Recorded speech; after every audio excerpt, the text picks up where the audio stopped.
Hello everybody. In the previous lecture, I have told you about the intensity rule for the doublet. Main terms previous lecture में हम discuss कर चुके हैं, जैसे what is doublet, alkali spectra में 4 series बनती हैं, और what is the quantum weight और statistical weight of a particular fine structure, वो हमने फाइंड आउट किया है. Selection rules in presence of external magnetic field, in absence of external magnetic field, ये हम डिस्कस कर चुके हैं. एस की कोई and how we represent the relative intensity, जैसे यहाँ पे बार जो ये वर्टिकल लाइन है इसकी हाइट ज़्यादा है तो क्यों है, इसकी कम है तो क्यों है, एंड I2 को पहले रिप्रेजेंट किया है, I1 को बाद में, तो कौन से ट्रांजिशन को पहले रिप्रेजेंट करेंगे, उसके बाद कौन सा आएगा, उसके बाद कौन सा आएगा. ठीक है, तो अगर इंटेंसिटी कम है तो वर्टिकल हाइट भी कम होगी, और अगर किसी ट्रांजिशन के कोरस्पोंडिंग एनर्जी गैप कम है तो वो ट्रांजिशन पहले आएगा. जैसे I2 में एनर्जी गैप इतना है, I2 ट्रांजिशन के लिए एनर्जी गैप सिर्फ इतना है और I2 के लिए थोड़ा ज़्यादा है, तो यहाँ पे एनर्जी का लाइब्रेशन ज़्यादा हो रहा है, तो जहाँ पे एनर्जी ज़्यादा रिलीज हो रही है उसको सबसे बाद में लिखेंगे. ठीक है, और जहाँ पे एनर्जी सबसे कम रिलीज हो रही है उसको सबसे पहले काउंट करेंगे. तो पी सीरीज में 2 अलाउड ट्रांजिशंस हैं. ठीक है, प्रिंसिपल सीरीज में 2 अलाउड ट्रांजिशन है. तो पहले ये देख लेते हैं कि जो एल्कली स्पेक्ट्रा है जिसमें 4 सीरीज बनती हैं, उसमें कौन सी सीरीज हैं, क्या उनके नाम हैं. ये देखो, दीज आर द सीरीज, इस पे फोकस करो एक बारी. तो प्रिंसिपल पहली है principal series, then sharp, then diffuse, then fundamental. 4 series मिलती हैं आपको एल्कली स्पेक्ट्रा में. देखो, अब एस का तो बाइफर्केशन होता नहीं, एस का कोई फाइन स्ट्रक्चर नहीं होता, पी का डबलेट बनता है, तो इसलिए हमारे पास ओनली 2 अलाउड ट्रांजिशन है. ओके, शार्प में भी 2 अलाउड ट्रांजिशन है. ठीक है, ऑल का मतलब अलाउड है यहाँ पे. डिफ्यूज में 3 अलाउड ट्रांजिशन है, क्योंकि डी का भी फाइन स्ट्रक्चर बनता है और पी का भी फाइन स्ट्रक्चर बनता है. तो यहाँ पे अगर टोटल ट्रांजिशन देखें तो 4 होंगे, जिनमें एक नॉट अलाउड होगा और 3 अलाउड होंगे. नॉट अलाउड का कैसे पता लगेगा, सिलेक्शन रूल से पता लगेगा, जो कि मैंने प्रीवियस लेक्चर में डिस्कस कर दिए हैं. तो यहाँ पे देखो, हमें ये पता लगा अब इससे प्रिंसिपल और शार्प के तो 2 अलाउड ट्रांजिशन होंगे, डिफ्यूज एंड फंडामेंटल के 3 अलाउड ट्रांजिशन होंगे. ठीक है, तो इसी चीज को मैंने यहाँ पे समराइज किया हुआ है. पी से एस में हमारे पास डबलेट बनेगा, फाइन स्ट्रक्चर भी होंगे और इनके 2 ही अलाउड ट्रांजिशन होंगे, और जो बाकी अदर कम्बिनेशन होंगे, यानी कि पी से डी से पी में या पी से डी में, एंड एफ से डी में या डी से एफ में, इनमें हमारे पास 3 अलाउड ट्रांजिशन होंगे. तो यानी कि 2 तो मेन होंगे और एक की इंटेंसिटी बहुत कम होगी. ठीक है, तो हम यूँ कह सकते हैं कि वहाँ पे भी हमारे पास डबलेट बनता है और फाइन. ओके क्लास, तो अब देखो, अब यहाँ पे हम एक एग्जांपल लेते हैं. हम एग्जांपल ले रहे हैं डिफ्यूज सीरीज का, डिफ्यूज डबलेट सीरीज. तो यहाँ पे डी से पी में ट्रांजिशन होगा, तो डी के भी 2 फाइन स्ट्रक्चर होंगे, डबलेट होंगे, और पी के भी 2 फाइन स्ट्रक्चर्स होंगे एनर्जी लेवल के. मैंने बताया है आपको डेल्टा पी जो होगा that is greater than delta D, previous lecture में भी डिस्कस किया है. और कैसे पता लगेगा इसका, स्पिन ऑर्बिट इंटरेक्शन, एक ही लेक्चर है वो देख लेना, वहां से पता लग जाएगा. तो क्लास बेसिकली हमें करना क्या है, यहाँ पे हमें यहाँ पे इंटेंसिटी फाइंड आउट करनी है और उनका रेशियो फाइंड आउट करना है. तो उसके लिए स्टैटिस्टिकल वेट का पता होना चाहिए. तो स्टैटिस्टिकल वेट है जो, वो 2j+1 के इक्वल होता है. तो अब उसका करेंगे क्या, इंटेंसिटी फाइंड आउट करने के, करके और कौन सी इंटेंसिटी फाइंड आउट करनी है। देखो रूल से पता लग रहा है, नाम से पता लग रहा है, इंटेंसिटी सम रूल। तो जो भी अपर एनर्जी लेवल है उसकी इंटेंसिटीज को सम कर लो और रेशो फाइंड आउट कर लो, और जो लोअर एनर्जी लेवल है उसकी इंटेंसिटीज का सम का रेशो फाइंड आउट कर लो। तो कौन सी इंटेंसिटी ऐड करेंगे, जो भी एक लेवल से इंटेंसिटीज स्टार्ट हो रही है उनको आप ऐड कर लो। जैसे यहाँ पे y, x and z these are allowed energy level, और जो ये जाई है ना दिस इज नॉट अलाउड। क्यों? क्योंकि यहाँ पे देखो आप, this is for this j is 5/2 and here j is half, तो डेल्टा j की वैल्यू क्या आ गई 2। So delta j equal to 2 ये हमारे सिलेक्शन रूल में नहीं है, बाकी सारे अलाउड हैं, कोई भी देख लो आप। ये वाला सबसे कम एनर्जी गैप है तो इसलिए इसको सबसे पहले दिखाया है, फिर ये एनर्जी गैप ज़्यादा है तो इसलिए ये सेकंड नंबर पे आएगा, फिर ये सबसे ज़्यादा एनर्जी का अलाउड ट्रांजिशन है तो इसको सबसे बाद में लिखेंगे। तो ये तो है कि कौन सा ट्रांजिशन पहले शो करोगे कौन सा बाद में।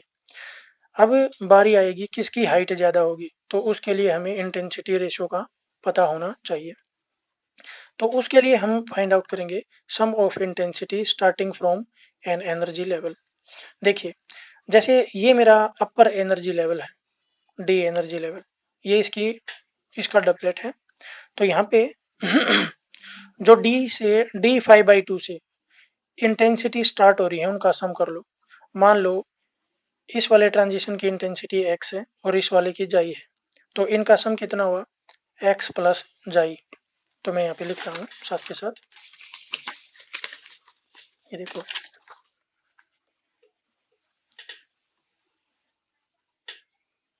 डी 5/2 से 2 इंटेंसिटी स्टार्ट हो रही है, एक तो x और एक जाई, ठीक है।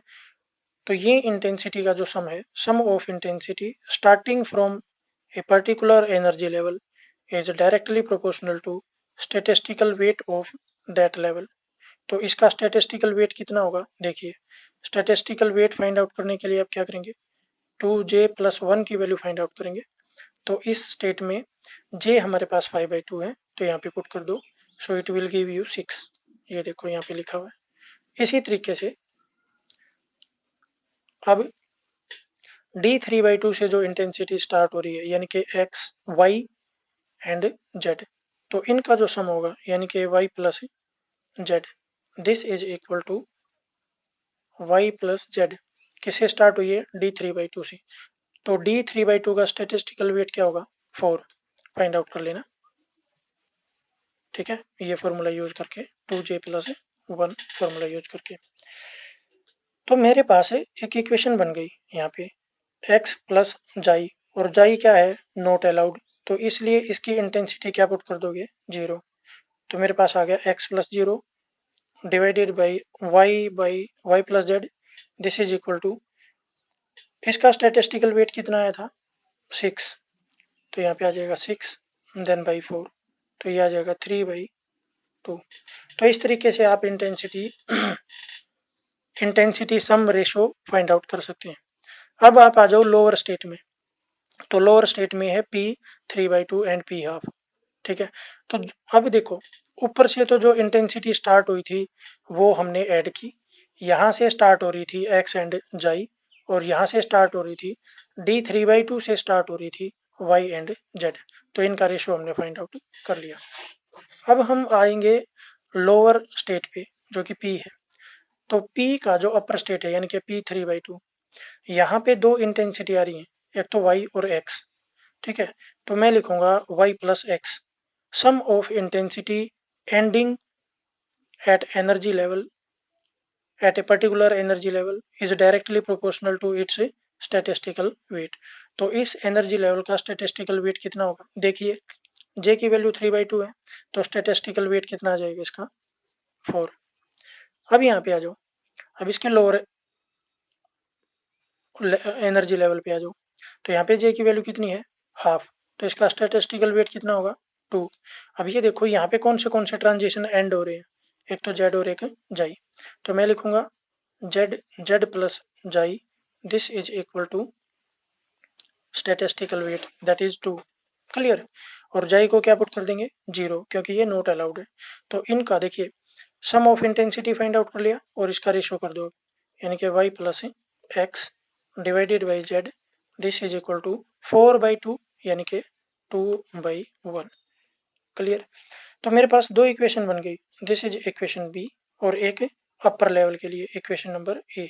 तो ए और बी को सोल्व कर लो, उसका रेशो फाइंड आउट कर लो, वो हमें रेशो देगा एक्स वाई एंड जेड का। ठीक है क्लास, अब ये आपका होमवर्क है, ये आपको खुद करना है।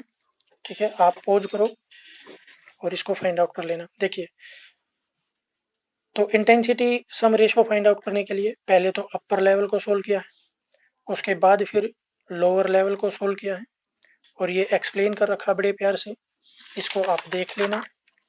ठीक है, यहाँ पे देखिए, इसको पॉज करो और एक्स वाई जेड की वैल्यू मैंने फाइंड आउट कर रखी है। ठीक है, so this is how you will find the value of x y z, and x y z are the intensities.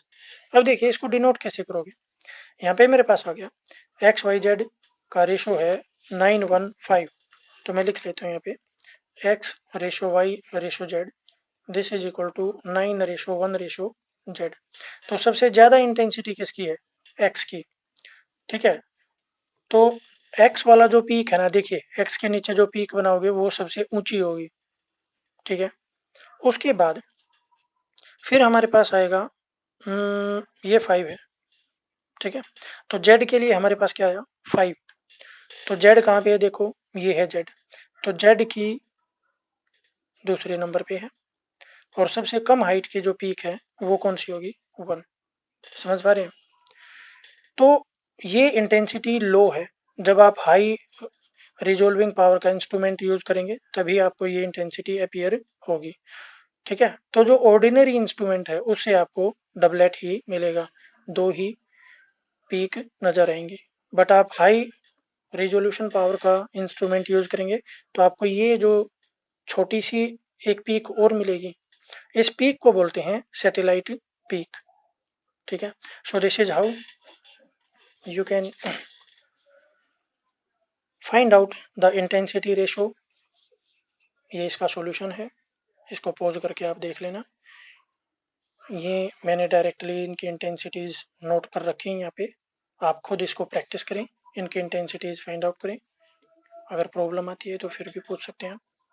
Thanks for watching the lecture.